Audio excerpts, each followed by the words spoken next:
ॐ भूर्भुवः स्वः तत्सवितुर्वरेण्यं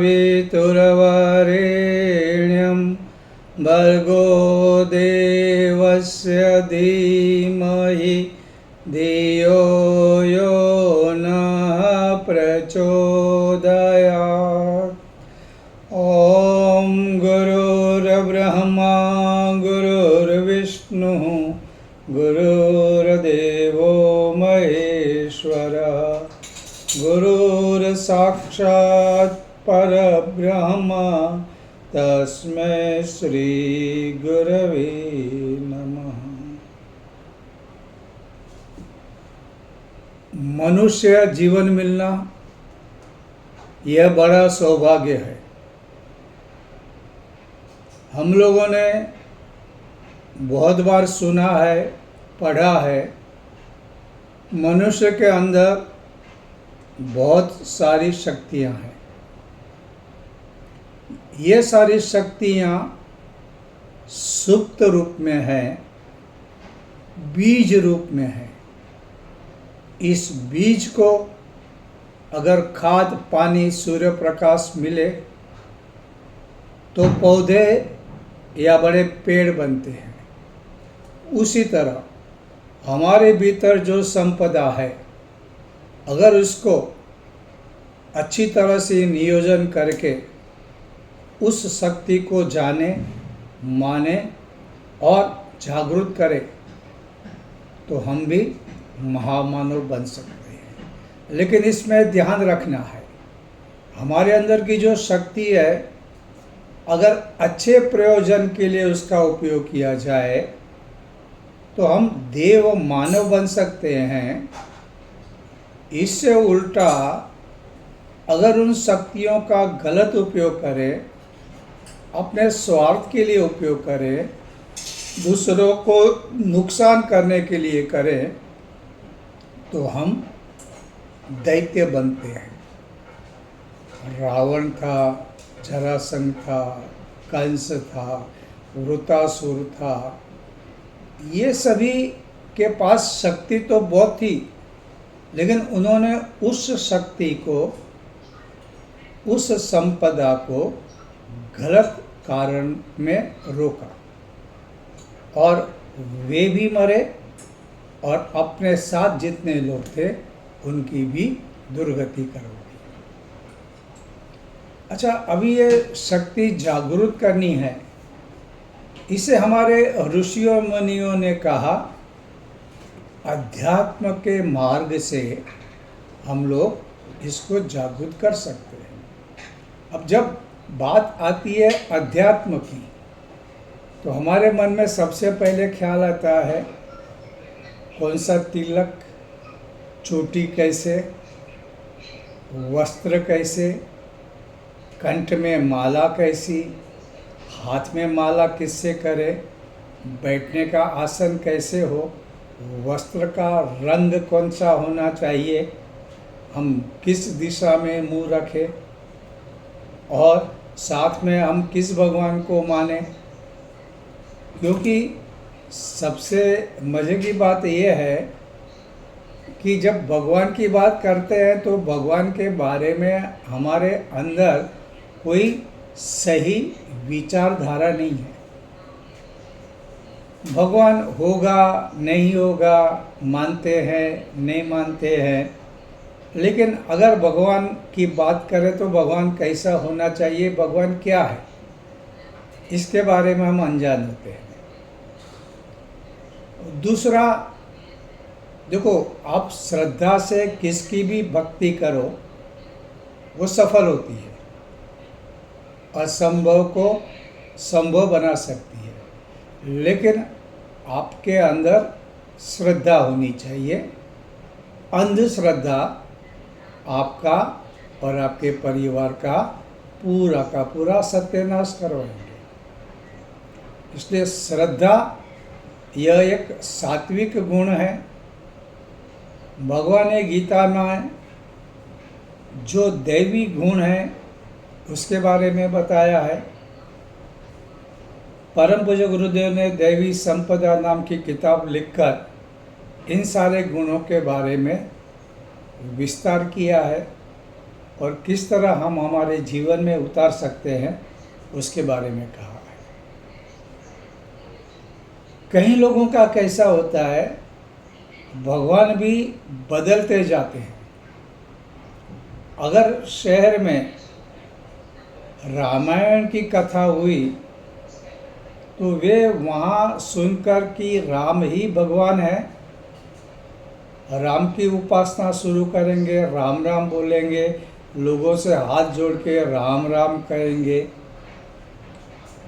और कुछ मन्नत भी मानेंगे कि भगवान आप मेरा ये काम कर दो, मुझे इस चीज़ की ज़रूरत है, मुझे ये कष्ट है। अगर वो काम नहीं होता है तो कहेंगे कि ये भगवान तो कुछ बरोबर नहीं। इतने में भागवत कथा शुरू होती है, लोग वहाँ जाएंगे और कहेंगे जय श्री कृष्ण राधे राधे, क्योंकि भगवान ही पूर्ण अवतार है, वो सब कुछ करके देगा। बहुत प्रसन्न होते हैं। अब क्या होता है कि आप भगवान से सिर्फ मांगते हैं और भगवान बिना पात्रता कुछ भी नहीं देता। अगर आपकी पात्रता नहीं और आप मांगते रहोगे तो भगवान इतना मूर्ख नहीं है कि आपको दे देगा।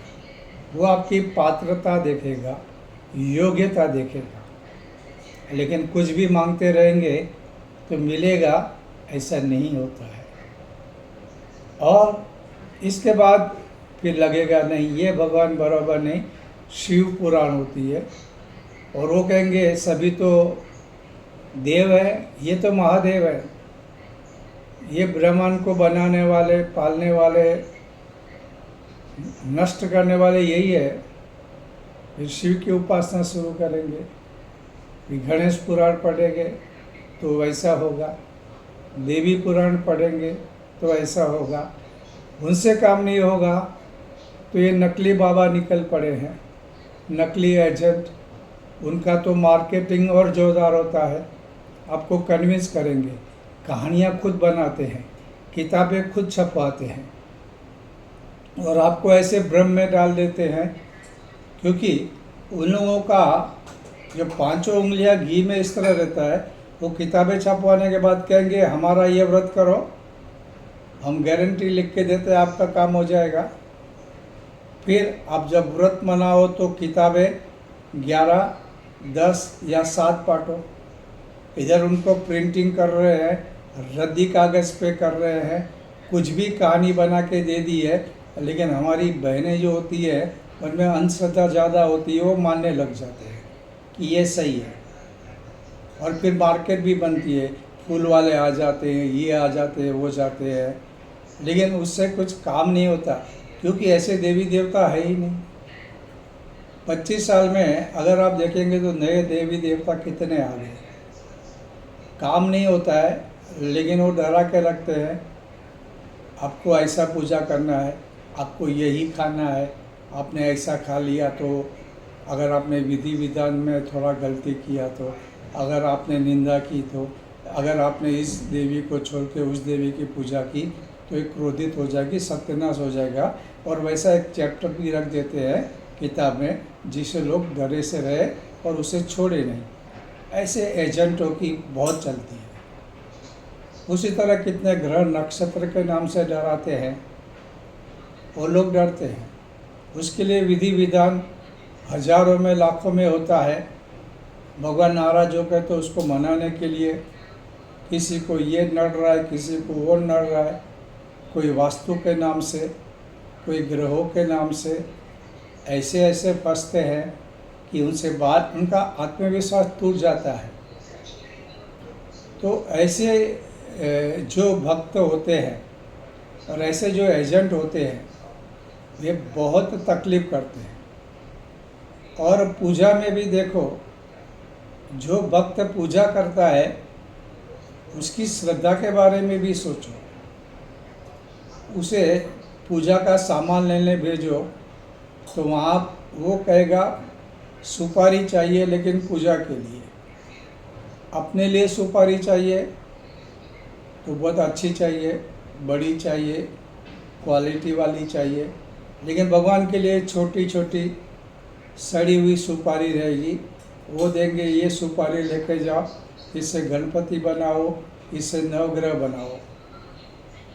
उसी तरह वस्त्र लेने जाएंगे तो वस्त्र की क्वालिटी भाई किसके लिए है, पूजा के लिए है, ब्राह्मण के लिए है, तो वो क्वालिटी दिखाएंगे। कई लोग फल वगैरह लेने जाएंगे तो सस्ते फल लेके जाएंगे।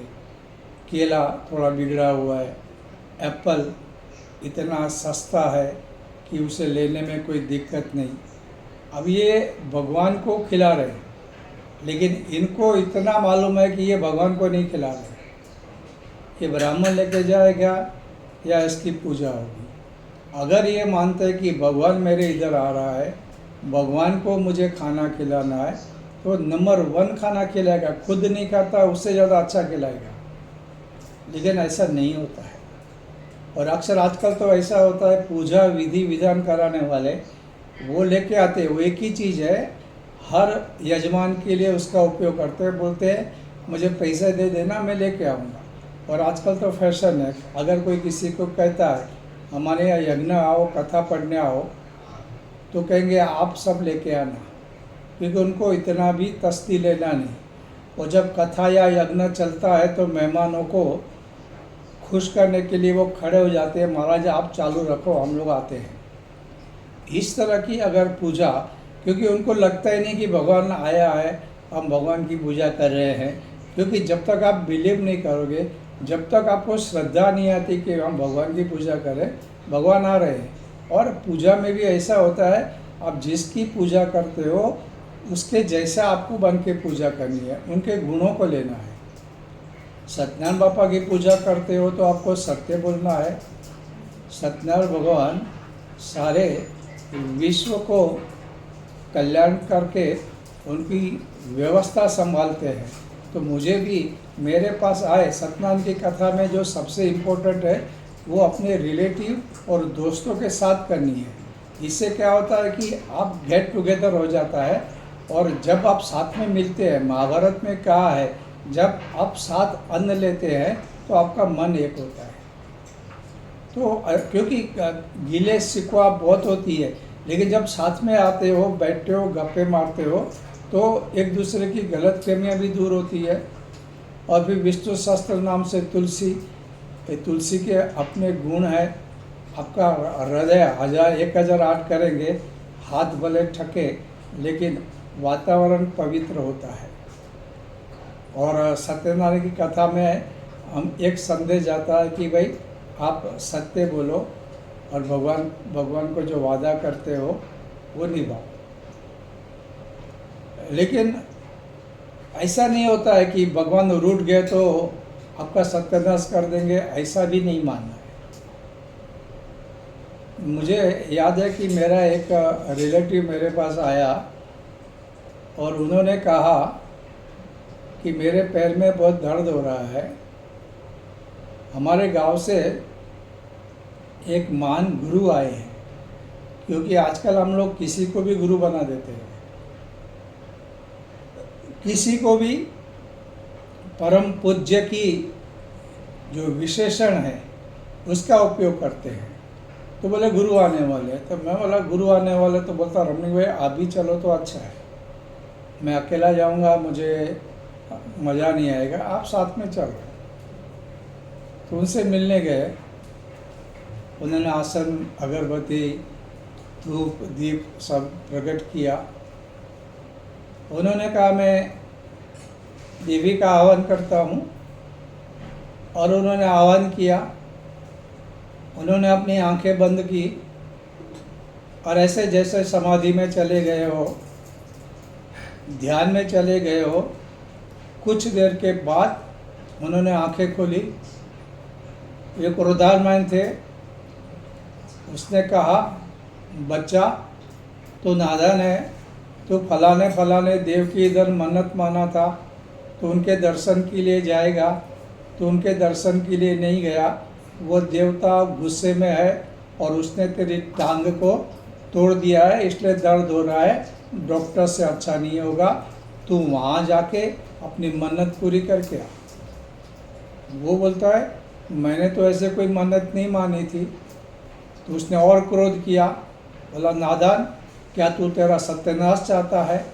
मैं कहता हूँ देवता अभी मेरे पास आए थे और उन्होंने मुझे कहा ये नादान बच्चा मन्नत माना है, मेरे दर्शन को नहीं आया है, इसलिए मैं उसे अगर अभी भी नहीं आता तो उसकी दूसरी टांग भी मैं खराब कर दूंगा। वो डर गया, पसीने पसीने हो गया। उसके पास पैसे नहीं थे, वो पैसे उधार लेके वो दर्शन करने जाता है। हालांकि आज भी उसकी टांगें वैसी की वैसी है, मेडिकल ट्रीटमेंट ले रहा है। जो ऐसे जो एजेंट होते हैं जो भगवान के नाम से मूर्ख बनाते हैं, तो उनसे दूर रहना चाहिए। लेकिन इसका अर्थ ये नहीं होता है कि अध्यात्म नहीं है, भगवान नहीं है, नियम नहीं है। ये सब कुछ है, लेकिन हमको सही नियम समझने चाहिए, हमको भगवान के बारे में सही ज्ञान होना चाहिए।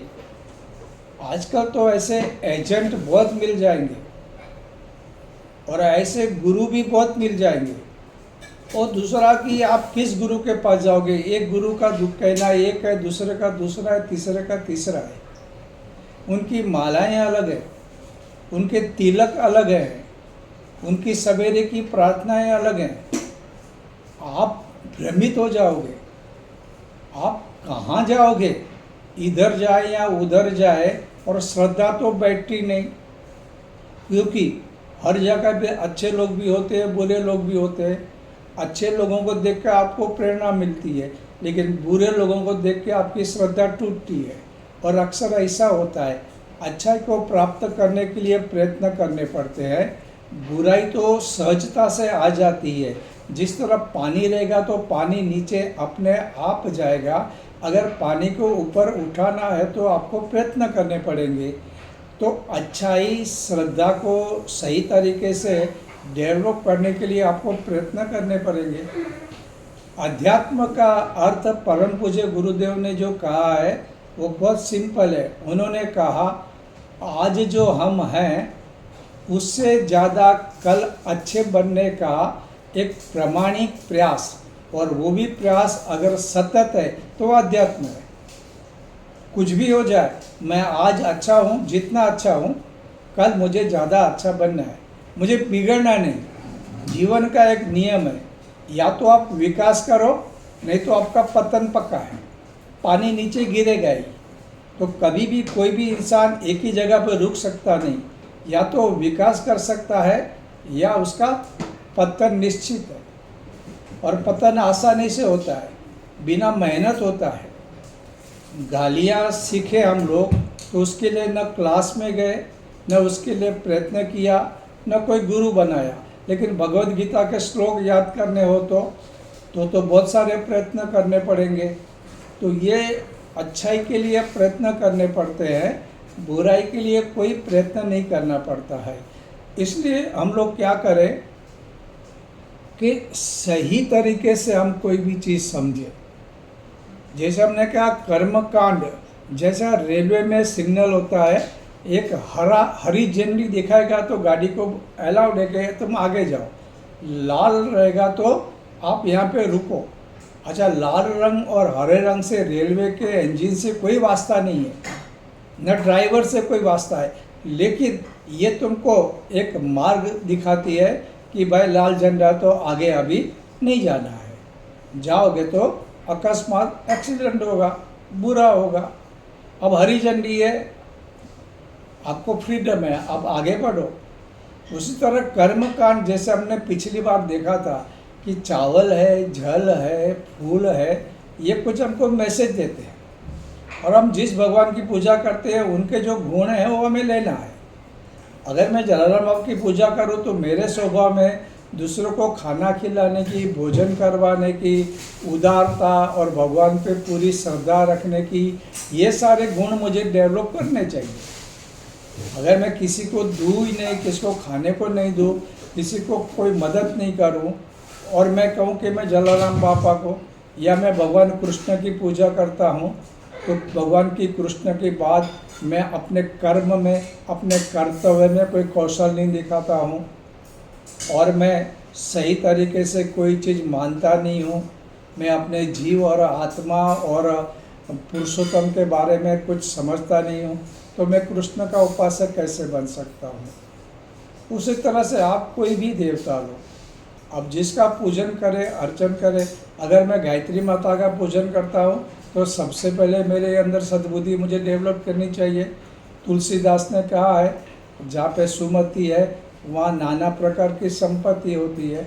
नाना यानी गुजराती में नाना यानी छोटा कहते हैं, लेकिन हिंदी में नाना यानी बहुत सारी संपत्ति मिलती है। कभी जब सुमति हो, सद्बुद्धि हो, अच्छी बुद्धि हो, तब दुर्बुद्धि होगी तो हम दुख को खींचेंगे। दुर्बुद्धि जिसके पास है वो दुख ही लाएगा। दुर्बुद्धि रखूँगा और मुझे सुख मिले, ऐसा नहीं। और कभी कभी लगता है कि सुख मिल रहा है, लेकिन वो लगता है, और अगर सुख मिलता है वो टिकता नहीं और बहुत सारे दुख और लेके आएगा। इसलिए दुर्बुद्धि को हमको दूर करना है। गायत्री उपासना का मतलब तभी होता है कि मैं सद्बुद्धि की उपासना करूं, मैं प्रज्ञा, मैं विवेक बुद्धि का उपयोग करूं। उसी तरह जिसकी भी पूजा करें, लेकिन कोई भी भगवान एक दूसरे के खिलाफ नहीं। बहुत से संप्रदाय ऐसे होते हैं जो कहते हैं कि दूसरे भगवान को नमस्कार ही नहीं करना है, वे दूसरे भगवान को नमस्कार नहीं करते, दूसरों के मंदिर में नहीं जाते। अगर ये द्वेष की भावना रही, कई लोगों में स्त्री को पाप समझते हैं, तो ये क्या होता है, जब द्वेष आता है तभी अध्यात्म कैसे हो सकता है। अध्यात्म है सभी को प्रेम करना है, सिर्फ आदमी को नहीं। ये पशु है, ये पौधे हैं, ये बहती हवा भी है, उनसे भी आपको एक प्रेम का नाता होना चाहिए।